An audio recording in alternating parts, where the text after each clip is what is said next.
just a little brief intro about Wheel and Anchor and what we're all about. And I like to drop in clips from past trips. In fact, it's funny, this trip was the very last trip we did before COVID came along in the beginning of March of 2020. And we had a group that we took down to Panama City. We had a marvelous time, even though the looming news of what was coming. And it really, when I found this picture, when I was flipping through some of the old photos, it reminded me about how much of a community that we are and how much fun we have when we get together and travel on these experiences. And this group that we had came from, different parts of Canada. We had a ton of laughs. And we really bonded as more than just, co-travelers on a trip, but we became sort of friends. And I know that, some of those, members, they're still talking to each other and on chat and WhatsApp and all the rest of this kind of stuff. And that's the spirit of what we're all about. And I can't wait to get back to traveling again to foster all those new connections and friendships along the way. For those of you, there's a couple of new names that I don't recommend here, that I don't recognize, on here. And if you don't know me, I'm the founder of Wheel and Anchor, and I've been doing travel. I've been delivering programs to Canadians for the better part of 30 years. And I've had the pleasure of taking people all across the country, all across the world, from all across the country. And I have a background in hospitality, so much so that I wrote a book called The Heart of Hospitality, which looks at the how they deliver it in Austria, which is actually where I went to school. And so this is kind of also one of the key hallmarks of our trips at Wheel and Anchor. Is it's about the hospitality experience, that which is delivered locally and that which we as Wheel and Anchor bring to the table. And of course, hospitality is partly about bringing travelers together. And again, this is, you'll see a few of the images here from some of our past trips, because we share that passion for exploring the world, respect for the cultures and the communities and the people that we meet along the way. All of those things that you find in our Traveler's Creed, which you may remember from when you joined us at Wheel and Anchor. This is the philosophy behind what we do. We are a community out there traveling amongst communities around the world. So joining me today on our webinar, my name's Gordon, of course, I'm the founder of Wheel and Anchor, and I'm joined by Joel, who's does our technical support in the background, as well as Paula. Many of you will have spoken to. She is our senior trip specialist. Hi, Paula, who is in Canada taking all your calls and doing a lot of booking and rebooking of travel, as it is these days with all of the mayhem that is in our industry. Paula does an incredible job and is a great resource for our members to get them to where they want to go. And our special guest today, Ricardo Oliveira, coming to us from Porto, Portugal. Hello, Ricardo. Welcome. Thank you so much for taking the time to join us today. Hello, Gordon. Thank you very much for your invite. It will be a pleasure. Yeah, and so I met Ricardo most recently when I was in Porto in, I guess it was October, just a couple of months ago, and we were chatting about this trip. Because I was so excited that we're able to put this together with his help. And he is really an expert on this region and is one of the most warm and generous people that I've met in Portugal. So a great part of our team. Today, we're going to be taking you a little bit on this journey to Porto, a city that is really come on the tourist map kind of in the last decade or so. I mean, it's been around for centuries, like all of these cities in Europe, but I feel like it was just sort of discovered. I only traveled there recently, just a few years ago for the first time. And it's like this undiscovered gem. And of course, the Douro Valley. And so we're going to be going on a little exploration of that today in a virtual sense, in a view to our trip there that's going to happen in May of next year. This whole program is called the Iberian Sojourn. And so one of the things we do a little bit different at Wheel and Anchor, as many of you will know, is, we like to focus more and more on these longer stay, slow travel type experiences. And so the Iberian Sojourn is a 4-part trip that begins with the Camino de Santiago. That's a pilgrimage, a hike in Spain that goes from the central part of Galicia, that's the province in northwestern Spain, all the way to the city of Santiago de Compostela. It's 100 kilometers of walking. It's one of the most famous in the world. This immediately predates the trip that we're talking about today. So you can come along and do the hike and then come to Porto and the Douro Valley and sample wine and see this beautiful city and all the culture. And then I'll be talking about the other two parts that follow this. And the beauty is that you can do one part, two parts, three parts. You can mix and match the trips as you like, because I know a lot of our members have indicated that they want to visit Portugal and Iberia and not just on a whirlwind trip, but spend a little bit more time. This is what this is all about. Looking at our map today, so you can see where Portugal lies in the inset map on the top right. It's the second largest city in Portugal, up at the mouth of the Douro River and very close to the border to Spain in the north. That is the starting point for our trip. So we fly into Porto. And there are actually some direct flights from Canada into Porto that if the charters resume all of their services. And then, as I say, there's still a lot of question marks in the airline routes, but I'm hopeful that by next year we'll be back to where we were a couple of years back. But there are a number of other connecting cities that you can go through to get to Porto. We'll spend the first 6 nights in this beautiful city. We're going to visit the city itself. We've got some free days. We're going to visit some of the neighboring cities in the northern part of Portugal, like Braga and Guimarães. As well as they're going to spend the last couple of nights in the Douro Valley at a wonderful hotel that overlooks these famous terraced slopes with the vineyards that you can see here. And I'm going to start to let Ricardo do all the talking because he is the expert since he's here all the way from Porto. On the first day of our trip, we're going to arrive in probably around midday, depending on what time the flight gets in. And you're going to be immediately taken by this wonderful city. Ricardo, what are people's first impressions about Porto and what they sort of feel when they come to this city? Hello, Gordon. Thank you very much once again for your invitation. Hello, everyone. Regarding our question, as soon as our guests arrive to Porto, they will notice straight away that they are facing a very charming city with loads of history, and we are going to welcome our guests to showing what they can't miss as they visit Porto. Porto, its history, its food, its gastronomy, and it's all about wine as well. So it's very known because of the millions of liters of wine that are stored in this beautiful city. The city, it has a beautiful river, so it's the mouth of the Douro River, as you mentioned before. It has 6 bridges, a beautiful cathedral, monasteries, churches, beautiful buildings like the library, a beautiful library called Lelos, the train station. So it's a small city because it's not as big as Lisbon, but very charming. And I'm sure our guests will get amazed with this undiscovered city in the western side of Europe. And what struck me, Ricardo, is that it's, a lot of cities are generally relatively flat, but this is it's like a city built into these rolling hills.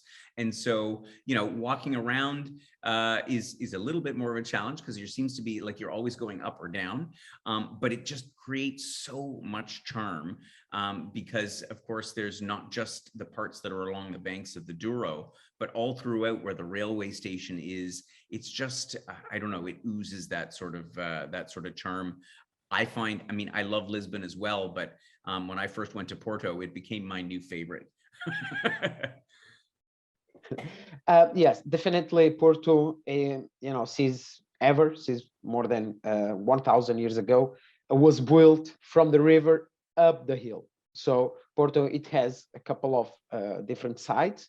The historical center, it's exactly what we're watching in the picture. So the historical center, and the city did grow in a big hill. And during that growth, the very charming buildings were built in upper level. So the city naturally was built in a hill. And nowadays, it's not only here, but it's here and also the beaches side of Porto, because Porto it's located in the corner where we have a beautiful river view and also a sea view, where the amazing beaches are along of Porto. Exactly. And we're going to be staying near the old center in this beautiful boutique hotel that I discovered on my first visit a few years ago. So everything that you really want to see, almost everything is really within walking distance of that hotel. And that's, again, a great aspect of this trip. So once we have our first day, and Ricardo's going to take us around and give us a sense of the charm of the cities, on our second day, we're going to have a full day trip, and give us a sense of what we're going to do, because I know we've divided it into two parts. In the morning, the neighborhoods, and in the afternoon, of course, the port wine. Exactly. Firstly, as you mentioned before, the hotel that you have chosen, it's perfectly well located. So better than that, it's impossible. It's in the heart of the historical center of Porto. It's also designated as a World Heritage Site by UNESCO. So this, it means a lot. It means the old and medieval looking that the city has. The first day, it will be a walking tour over the city, but much more focused in the historical center. Okay, to see the highlights, to see the little shops, the churches, the cathedral, everything walking distance. So it will be an introduction and a welcoming sense of the city. In the second day, so this will happen in the afternoon. So in the following day, it will be a proper full day tour or full day experience in the town. So we are going to leave the historical center, and we'll visit beautiful gardens in nearby the Casa da Música or Jardim de Serralves, very known and very popular between locals. Casa da Música, it's a house of music with amazing architecture, did won already a couple of awards. And of course, we are going to explore the beaches of Porto, which is not walking distance, but definitely toward to go, to visit, to see, and to have a good idea where majority of the locals of Porto are living now.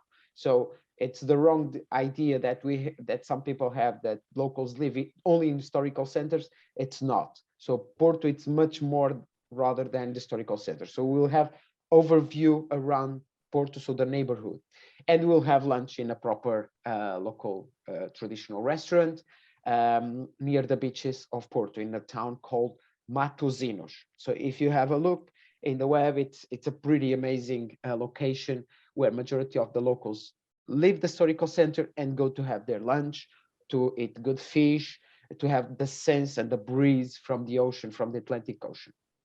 In the afternoon, we're coming back to the town, but to the other side of the river, where all the wine cellars are in Porto. Basically, to visit Porto and not to go to a port wine cellar, it's like to go to Rome and don't see the Pope. Doesn't make sense. We have to. There is no excuse to skip it. And we locals, we have all the pleasure in our heritage, in our products, and that very famous well-known wine in the world, the port wine. Of course, all these reasons why the wine had these names or that names or this designation, everything will be clarified for our guests. But what I meant to say, it's in the afternoon, will be more relaxing, enjoying a wine with a river view, and to visit the cellars, the beautiful barrels with thousands of liters, and to get some inside tips to let the people enjoy their free days afterwards. Exactly, and that's a key point. Is that these trips are designed so that, as I said at the beginning, that we have quite a bit of free time. And so after we get a good overview of the city on our full day trip, you'll visit a couple of the port wine cellars. You'll hear about that from Ricardo. There's so much more that you can explore. And so we'll have a whole free day to wander around Porto. And Ricardo's, depending on what it is that you'd like to do, he's going to point you in the right direction. There are obviously some beautiful monuments, like the churches around town. And you might just want to sit in a cafe and eat one of my favorite dishes, which are these delicious egg tarts, pastéis de nata. Oh, I can't wait. Next week, I get to have some in Madeira. What are the other things, Ricardo? A couple of ideas that people might want to see and do while they're on their free time in Porto. As you already know, Portugal is very rich in gastronomy, in Mediterranean gastronomy. So we have plenty of dishes, very well cooked and very well traditional in Porto. And of course, our guests will get a bunch of recommendations out of the beaten track to eat this and that, you know, to have little bites of different things. Beside of eating and drinking, we are going to provide also some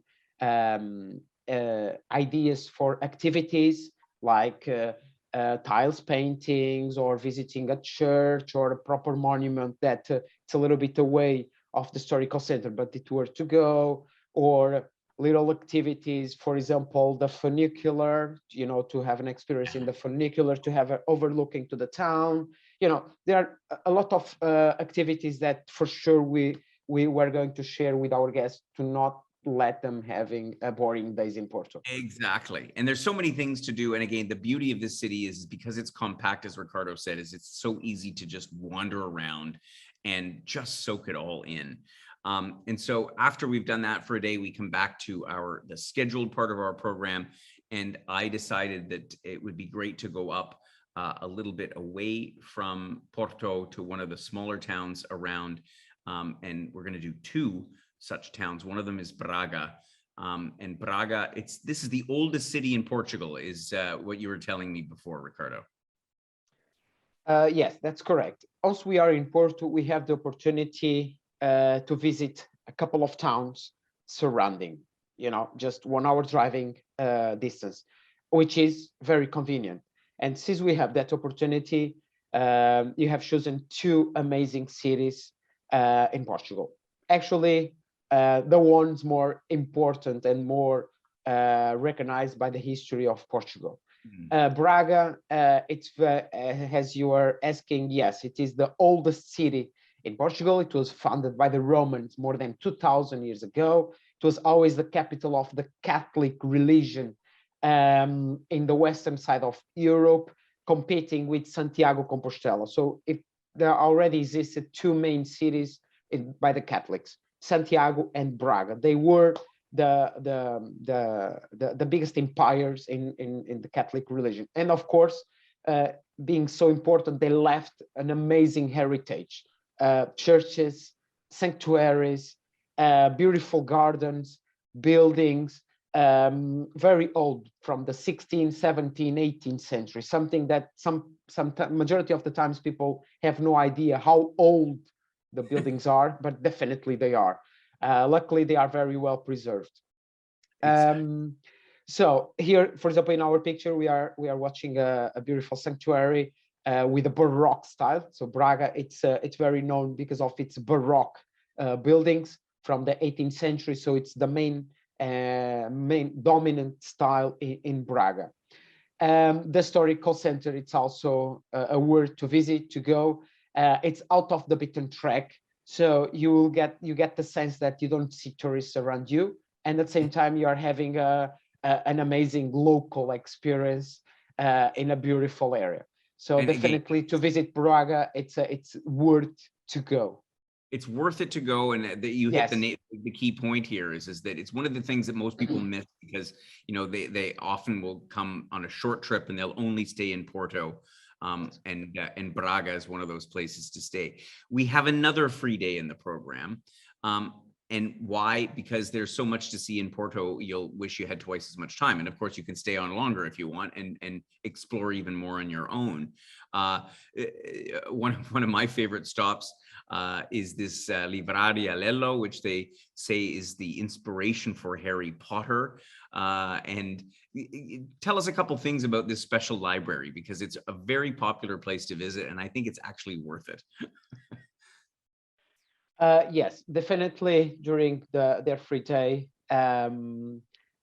they must go to this library. to spend a couple of hours, 1, 2, 3 hours. I don't know. It depends how people is addicted to read or not. But as soon as they get inside of the library, they get that looks like the people is traveling back on time centuries ago, with a beautiful structure, all built in majority in wood, with a beautiful art deco architecture, with thousands of books, very well organized, but with a high roof. And the stairs, it's very, very magical. It looks like you are in a movie from Harry Potter or from a medieval movie that you are in a palace. Actually, the library it's not as big, but it has an amazing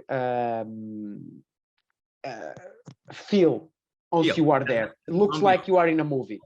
Yeah, really does. And so, you know, you can spend part of the day there, and in so many other little things that you know we can't mention, too numerous to mention. But as I say, I was mesmerized on each visit that I've made there. And of course, as Ricardo mentioned, the cuisine is a big part of what Porto is all about. And this is not exactly the Michelin star cuisine, but this is a classic local favorite. And it is as, well, let's say unhealthy, but as tasty as it looks. How do you pronounce this one, Ricardo? Francesinha. Yeah. Well, you can say that it's unhealthy. There are a lot of things on life that it's unhealthy, but we love it, right? Exactly. And this is one of those in my life. I have to be honest that yeah, it has a lot of calories, require me to walk a lot, and there is no way to skip the francesinha. So our guests have to have this experience. It's a sandwich. It's a sandwich. Sorry. Yeah, you can split it with your partner.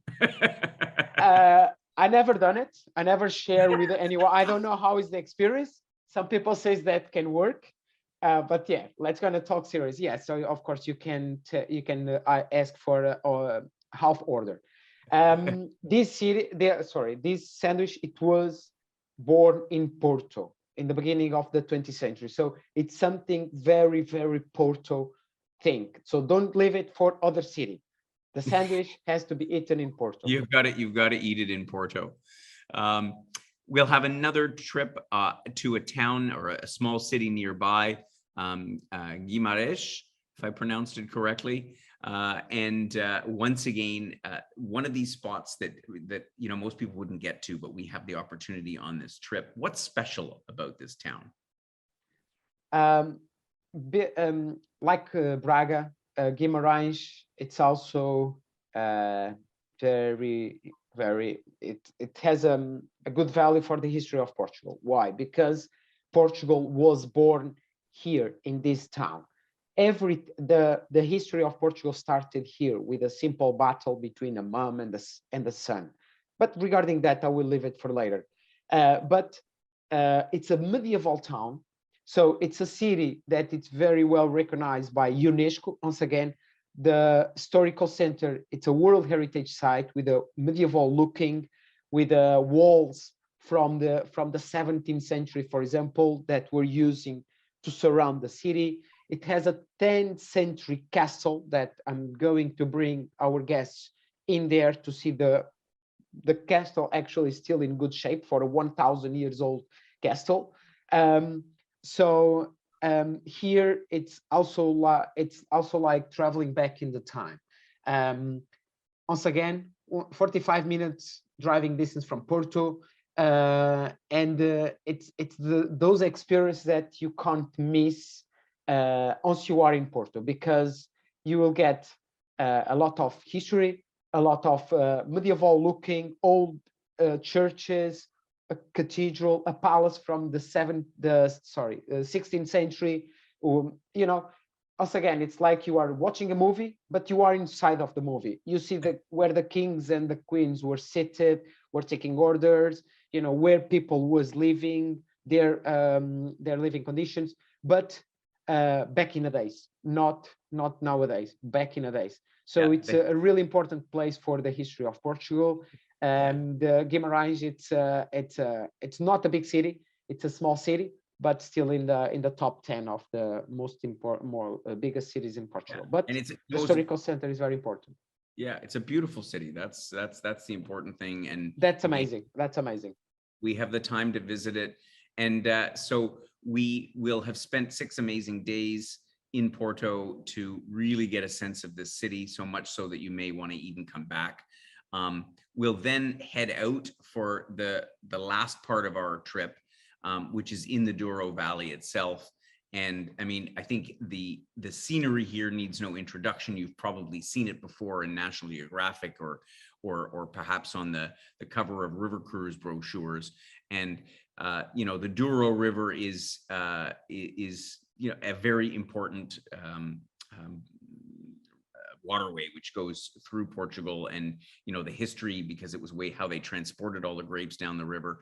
And I want to make a point here, because I know that it's popular. A lot of people like to do the river cruises on the Douro River, and that's fine too. It's a pretty short trip that you actually do on the boat because of the part that's navigable.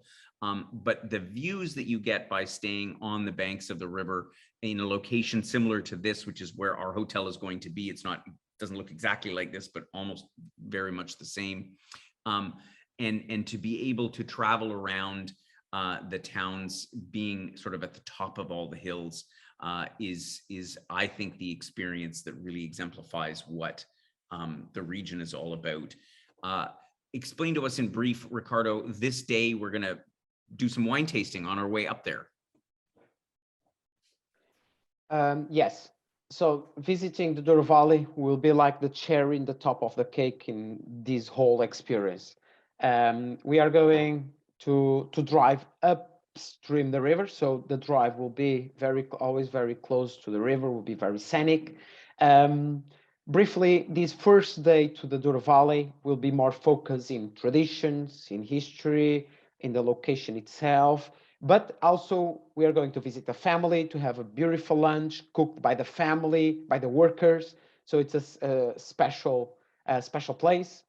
We'll visit a museum, and also we'll stop in a winery for some introduction to the port wine, because we've been talking about port wine that's stored in Porto, but actually the wine, it's made in Douro Valley. As Gordon was saying, then the wine was transported through the river, to the western side of the country, to Porto. But actually the wine is here, and you will understand properly how the wine is made, what makes the port wine different from the others, and of course, enjoying a couple of glasses of wine with amazing river view. Actually, views like this one that we are watching in the picture, we'll have plenty of them. So it's our star. It's the Douro Valley. So we'll stay at this lovely hotel, as I say, that we handpicked on Ricardo's recommendation up in the Douro Valley, and we'll be there for 2 nights. So that means we'll get the whole trip up and back, as well as a full day in the valley. While we're there, obviously the focus is going to be about the wine production and what it's all about, and we'll take a trip on the river itself. Give us a short overview, Ricardo, of what we can expect to do while we're up there for that full day. So the second day, so after the overnight in that beautiful hotel, and very well chosen because the location couldn't be better. It's amazing. So the second day will be more focused in visiting other family wineries, small production, high quality. It's our main focus. And of course, we'll have a beautiful boat trip upstream the river. So we drive the boat to an area that it's not possible even to go by car outside, because it's a very steep, no public roads, and we get with a boat up there during 1 hour, where our guests will have pop snacks on board, a cocktail or port wine. So we have several options. So people will be listening some good information about the landscaping, taking some local charcuterie or cheese or bread or some jam and some wine, while enjoying the landscaping. And in the second day, it's planned to visit another family winery where they will cook for us as well in a private session once again. So we have two main partners for lunch where they will get an amazing experience with the family to feel the senses, the traditions, and how Douro Valley has been developing their wine production since the beginning, so And, more than 500 years ago. and this is Uh, one of the things that, sorry, I just wanted to mention, Ricardo, because the fact that, sorry, I jumped ahead there. The so many of the vineyards, the wine production is still in family owned hands. So it's not, large producers and all the rest of it. That's, I think, one of the things that makes it a bit different than maybe other parts of Portugal or other parts of Europe.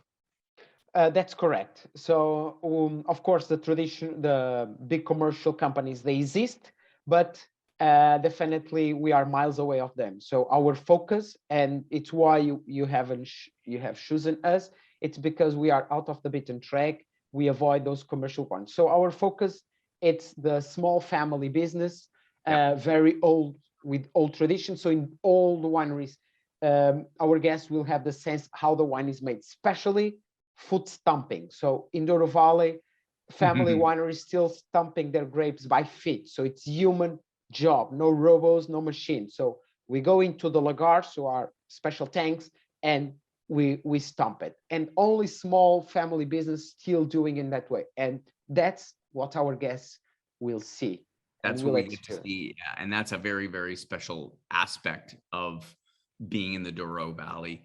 We'll have another night there. We'll enjoy the beautiful views, a farewell dinner, enjoying this great food, and of course the wine from the region. And then from there, we head back to Porto, and that will wrap up the second part of our Iberian sojourn. And as I say, this program is designed so that you can do just this 9-day trip on its own. You could do the Camino de Santiago first, and you could also continue on with us for the third part of our trip. So you could do the Porto and the Douro Valley, and then continue to the south of Portugal, where we're going to be exploring the beautiful southern coast called the Algarve. So we're just in the process of finalizing that program. At this time of the year, the weather is lovely. The tourists are not there in droves yet because it's May. So we'll be sharing with you about that program in the coming few weeks when we release it. And then the fourth part of our Iberian sojourn will take us into the southern part of Spain, into the Andalusia region. And I'll tell you more about that in the next webinar. And so let me give you a few of the details. And then if you have any questions at all, then get them ready and Ricardo will be happy to answer them. But I just want to give you a sum of the details of the program. Of course, you will have gotten our brochure already. And if you didn't, we'll send a copy with the replay of this webinar. So this whole program available here, Canadian dollars, as you can see, at 36.50 Canadian and a bit more. I think it's quite a reasonable supplement for those who are traveling solo. It includes everything that we talked about today, all your sightseeing accommodation. We give you a city card for the time that we're in Porto, so that you'll be able to get around, use the transportation, and you'll get admission into a lot of the places. So it gives you a lot of flexibility to do what you like to do in addition to the regular program. And as typical with our trips, the only things that not included is basically the airfare, which we can help you facilitate as we typically do. And of course, travel insurance that's recommended. Getting over there, I won't go into detail on this because there's still a little bit of chaos in the airline industry with flights and routes and so on. But I'm optimistic by a year from now, things will look completely different and we'll be getting back to normal, and it will be relatively easy to get there. And there will be some more routes that currently aren't operating.